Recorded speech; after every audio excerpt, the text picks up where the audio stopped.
How's everyone doing? That's not convincing. How's everyone doing? Good. I'm excited to be here. I feel at home because 2 weeks ago I was speaking at Notre Dame University School of Architecture, which is an extension of Ireland in America. The students from St. Andrew's College were dancing here, and I went to Andrews University. And they were singing a song in Zulu, and I am Zulu from South Africa.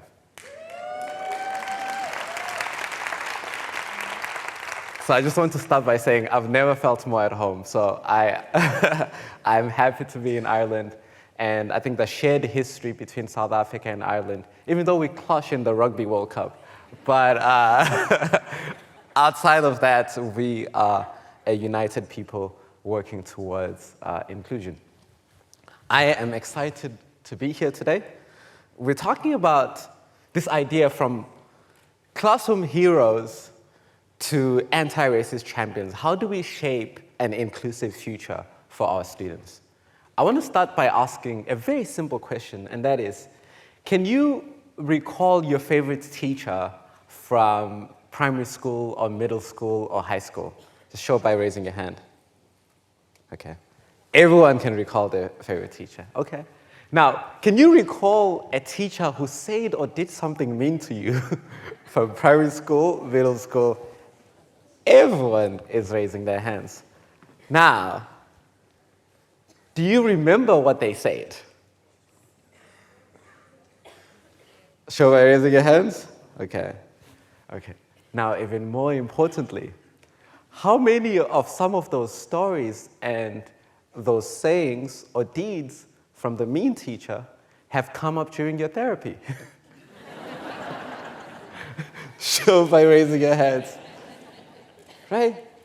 Now, when you're looking at these hands and all of these people talking about this goes to show the profound impact educators have on shaping the trajectory of the world by shaping these children who are going to become teachers, presidents, architects, pilots, people who are going to shape the world. You see, your colleagues today are still carrying some of those things that were said or done to them by their teachers. Second to parents, no one is more influential in shaping the life and the direction and the trajectory of your life than an educator. You all possess incredible amount of power, right? So there's two hero journeys that we can look at here. Hero journey number one is a student who grows up, goes to become a leader, and fights for justice, anti-racism, and equity so that other children don't have to go through what they went through in your class. So they are advocating for equity because they went through discrimination in your class and they want the world not to go through that because of what they faced. The other journey is a student who goes out to the world, fights climate change, fights for justice and equity using the tools that you equip them with from your class.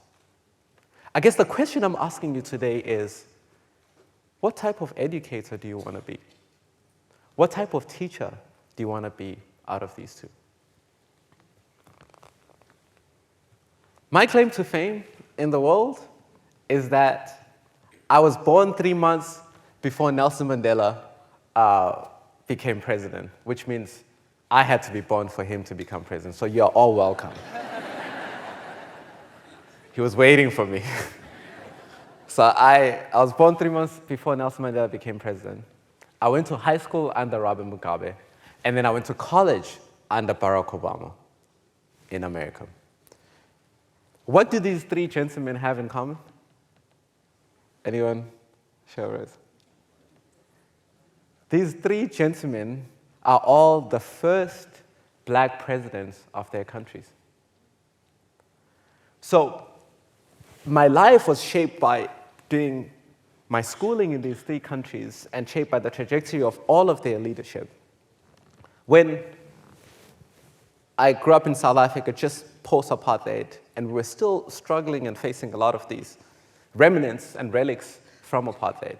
And those who don't know what apartheid is, it's a racial hierarchy system where the minority led and ruled the majority in South Africa based on racial discrimination, where it was white at the tops, black at the bottom, and in the middle you had mixed and Indian. And what they would do is when they build houses and schools, obviously the best houses and schools were for white people, just a little bit less for mixed and for Indian, and then the worst for black folks. So just because policy changed doesn't mean that the schools instantly became good. So my parents wanted me to have a good education or a better education than what they had, so they sent me to an Indian school. And even though I was a majority culture in South Africa, being a black Zulu man, but in my school, I was just one of only 3 black kids within my class.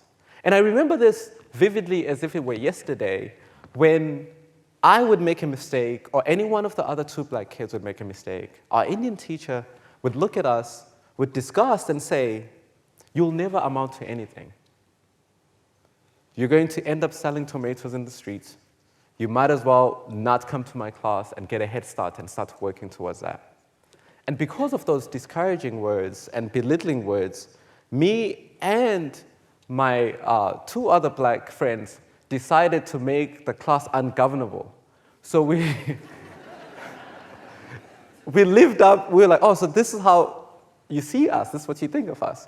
So we're going to multiply that by 10. So we became very naughty. And I was kicked out and I was put in a special class. I heard people now call special class different things, but I was put in that special class. And we can talk about the special class on a different day. And so that was my experience in primary school. And then I went to high school in Zimbabwe. When I went to high school in Zimbabwe, I was one of 98% of black people. So race was no longer an issue in my life. And for the first time, I had teachers who expected excellence from me, who expected me to do well, who expected me to be a leader. But different to South Africa, I found myself playing a different role. Because even though I was black like everyone else, I was not of the ethnicity or the tribes that exist in Zimbabwe. So I found myself seeing or being a part of a historical conflict between the Ndebeles and the Shonas, and having to play a peacemaker in a war or in a situation that I didn't even know how it started. So whilst in Zimbabwe, one of the things that fundamentally changed my life was we had a teacher, and her name was Mrs. Mambala. She taught maths. So you remember that I didn't learn anything in primary school. So I'm behind on all these kids, and all these kids are incredibly smart. And she would wake up at 5 a.m. and get ready and come and teach me from 5:30 to 6:30 a.m. just to give me extra math lessons so that I could catch up with the other kids. And this was not part of her job description. She was not getting paid for this, but she cared enough to put in that work and sacrifice her sleep and her time with her family so that I was able to perform like other kids in class. And without her, I would have not made it to college.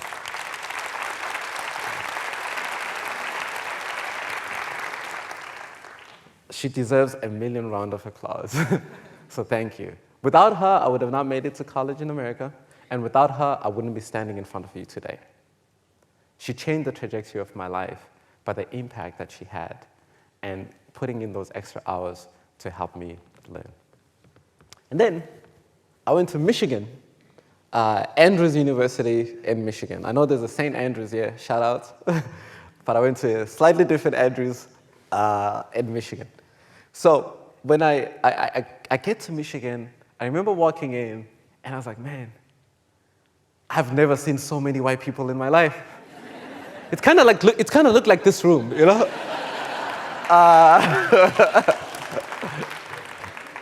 And I'm thinking to myself, I'm like, yo. So because of my experiences in South Africa, because of my experiences in South Africa and the Indian school, I'm thinking racism is about to happen. So I'm sitting in class, and I'm like, man, something crazy is about to happen. Week 1 goes by, nothing happens. Second week, nothing happens. And I remember coming back with food from the cafeteria, and a white girl from my classmates calls me. It's like, hey, Wandile, can I see what's in the caf? I was like, yeah. So I go up to her, and I open my lunch, and then she starts eating out of it. And I know what you think, rude, right? That's not what I thought. To me, that was a life-changing moment to see that a white person could eat in the same lunch tin as I did. Because until that point, that was not possible. So I remember just freezing, like, what is going on? And thinking to myself, like, wait, did America figure it out? Are we in like a post-racial world? I was like, what's going on? And then a few weeks later, Trayvon Martin got killed. And I remember talking to my wife, and I was like, yo, did you see in the news that like that kid who got killed, he was only 12 years old, and he wasn't even armed. And I remember my friends turning to me and saying, oh, that black kid who got killed, that happens all the time. Let's go get Taco Bells. And then we went to get Taco Bell. And then it hit me, I was like, oh, discrimination, racism, and oppression shows up differently in different places. And even though in South Africa I was used to more of a very petty primary school level of racism, in America it was like a PhD level, where,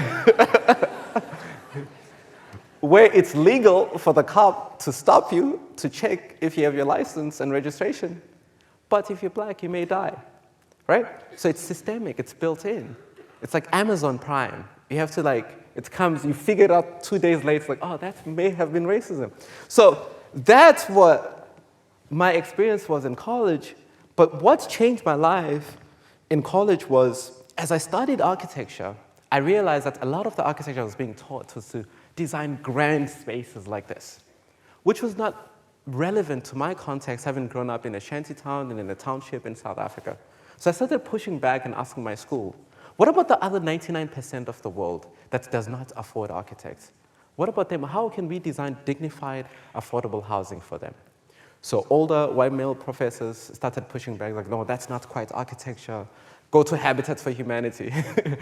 And so as I was pushing back, I was like, well, this education is not relevant for my context. One white German professor who had power and a voice at that school, who was young, took up that fight for me, fought all the other professors, and as a result, we ended up changing the curriculum for the master's architecture thesis to focus on designing dignified, affordable housing for families living in shanty towns in South Africa.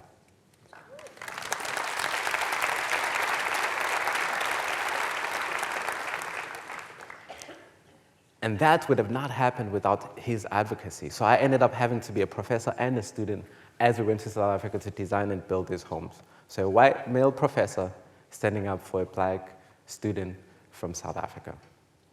And that changed the trajectory of my life again, because again, I wouldn't be here if it wasn't for his advocacy. Now, I think it is important for us to take a pause and think about these experiences, and think about your own experiences with educators and teachers in your life.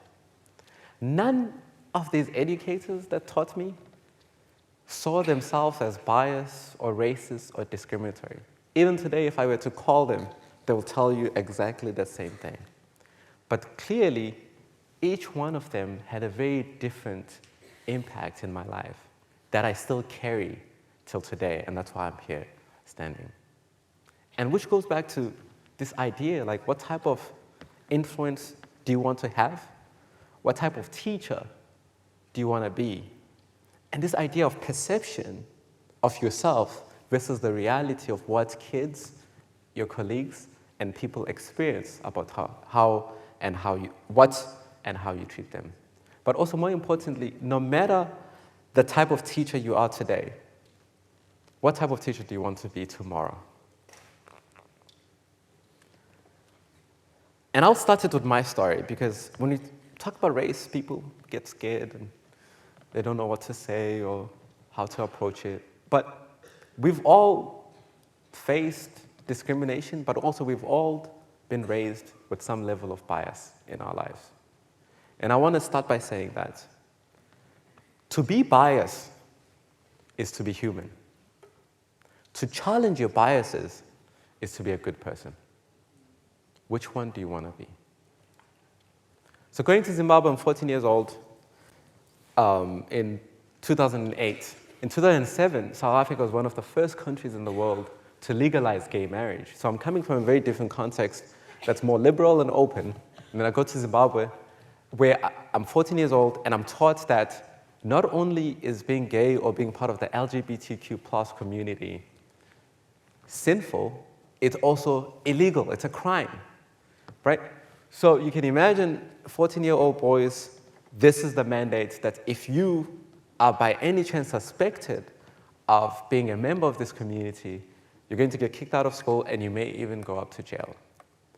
And so I was taught this hate and I passively received it and believed it and took it in within me.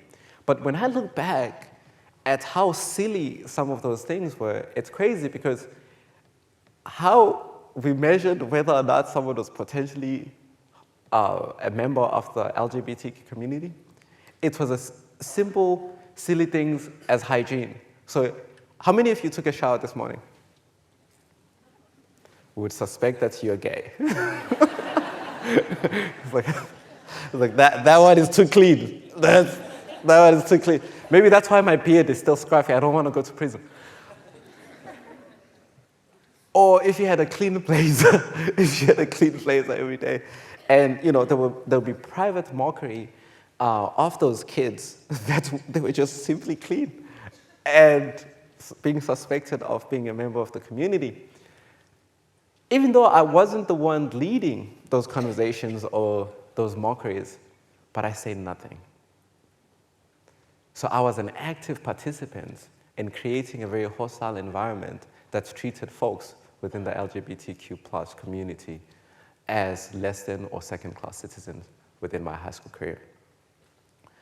So it took me going to college in America and meeting my woke American friends who challenged my discrimination and my understanding of the LGBTQ community and others. And the more they challenged it, is the more I realized that a lot of the beliefs that I had passively held were based on nothing. There was no substantial evidence behind them. And they challenged me to read books. We had a lot of arguments, we had a lot of conversations. And also, I started building relationships with folks from the community. And as I spent more time with them, the amount of love and acceptance they showed me made me realize that we are a lot more alike than we are different. But more importantly, it's made me really sad that that's not the love and acceptance that I had shown them in my high school career. So that fundamentally changed my life. I don't see myself completely transformed today, but I am now the person in the voice, if someone says anything homophobic, to stand up. How did this happen? How did I pick up these views? How did I become homophobic? I want us to consider 3 things here. Number 1, discrimination extends beyond race. It encompasses intersectional identities. So gender, race, sexual orientations, and often the people at the bottom of the totem pole are the ones where all of these things intersect, where you're black, you're a woman, and you're queer, right? Number 2, I would have never held these beliefs if this is not what my teachers encouraged at that school. Teachers get to set the tone of whether this is where we exacerbate hate or this is where there's no room for hate and there's consequences for discrimination. So it's what type of classroom culture are we looking to create? And a lot of people may be looking at it and thinking to ourselves, in a culture marked by cancel culture, how do we speak up? How do we learn? How do we challenge the system? What do I do as a teacher? What do I do as the guy selling books at the booth there? How do I become anti-racist and how do I become inclusive? President Obama once taught me a formula on inclusion that has changed my life. And this is what we use to educate and work with schools and educators around the world to create a culture of inclusion. And that is the story of self.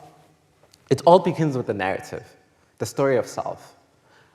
So I know some of you maybe were reading my bio and thinking, what is the anti-racist hot dog, right?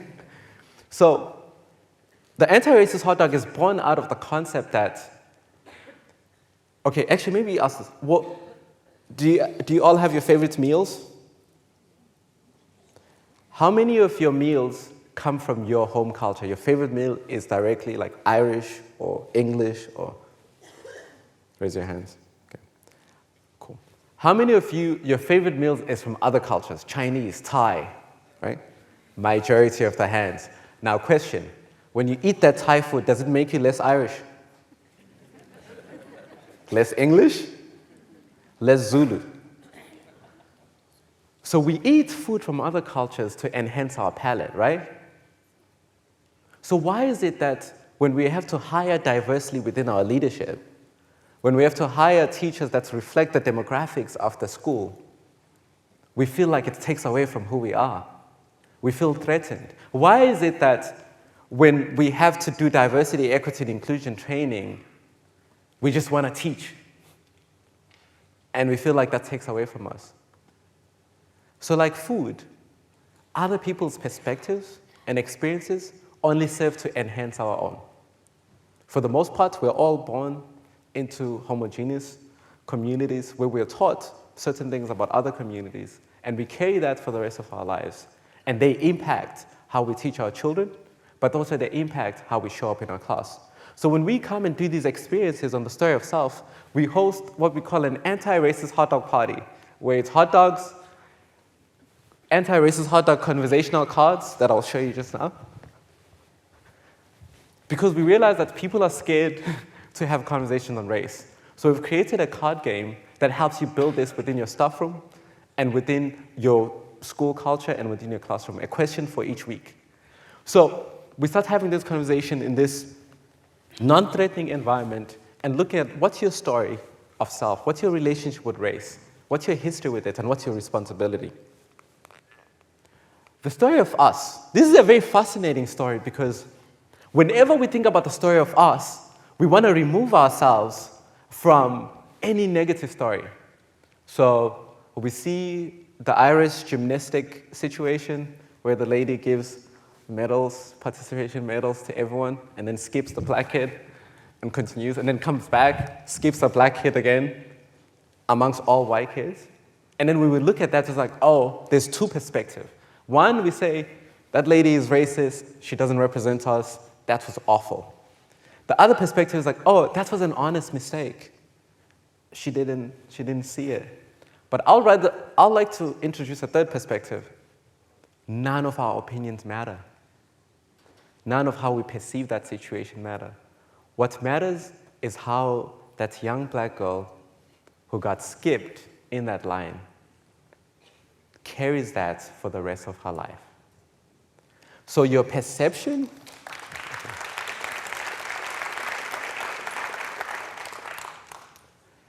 the problem with race and the problem with inclusion is too often we're stuck in our perception of who we think we are versus the reality of how other people experience us. People don't experience what you think you are. People experience how you actually are and how you treat them.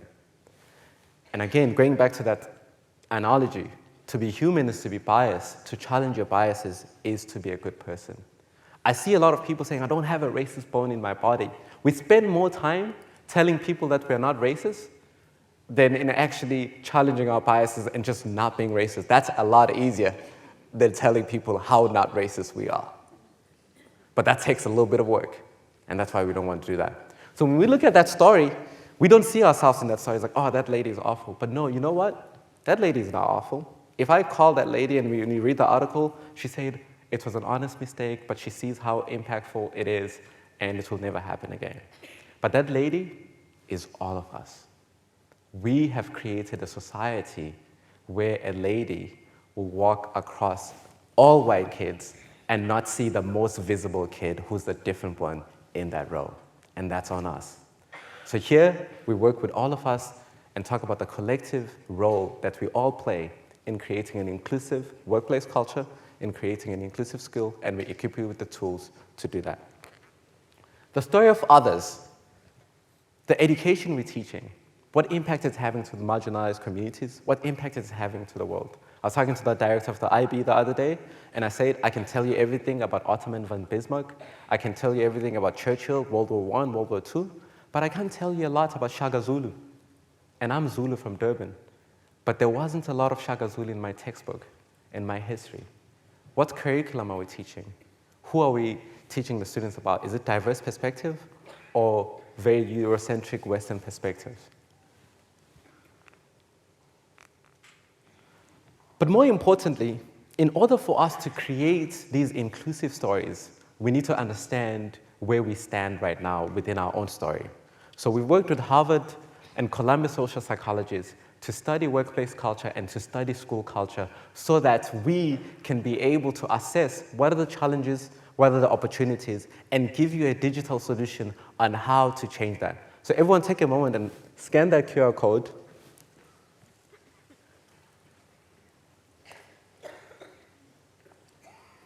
And once you scan the code, put in your school.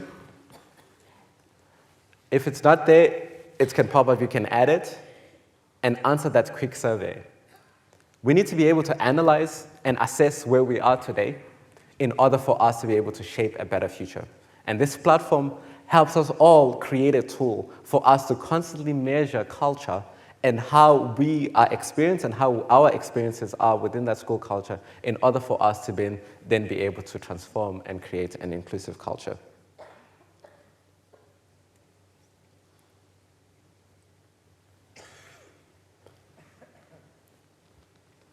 Everyone has scanned? Awesome.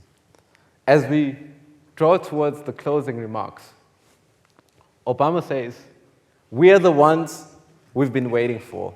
We are the change that we seek. That quote starts by saying, there's no other person or no other time. This is the time, and we are the ones we've been waiting for. Too often, again, we remove ourselves from the story. We're waiting for a leader. We're waiting for a savior. But going back, I want you to think about, why did you become a teacher? Did you become a teacher because of a teacher that inspired you and gave you the tools to be able to care and show love and educate others? Or did you become a teacher because of a bad experience that you had with teachers and you wanted to change that? What teacher are you right now as you take that quick survey and understand your school culture? And what teacher do you want to be? And a lot of people would say, I don't know where to start. I don't know what to do. But one of the greatest advices I ever got in college, I remember coming back after my first week of physics, just dejected, and going to my friend's place. And I was like, man, I don't think I get physics. Like, I don't know. I'm scared. I don't feel like I'll make it. I don't know anything about physics. And my friend's wife looked at me and said, and that's what makes you a perfect student for physics. Those teachers are there to teach you. The assumption is that you don't know. That's why you're paying so much money to go to college, so that you can learn this physics.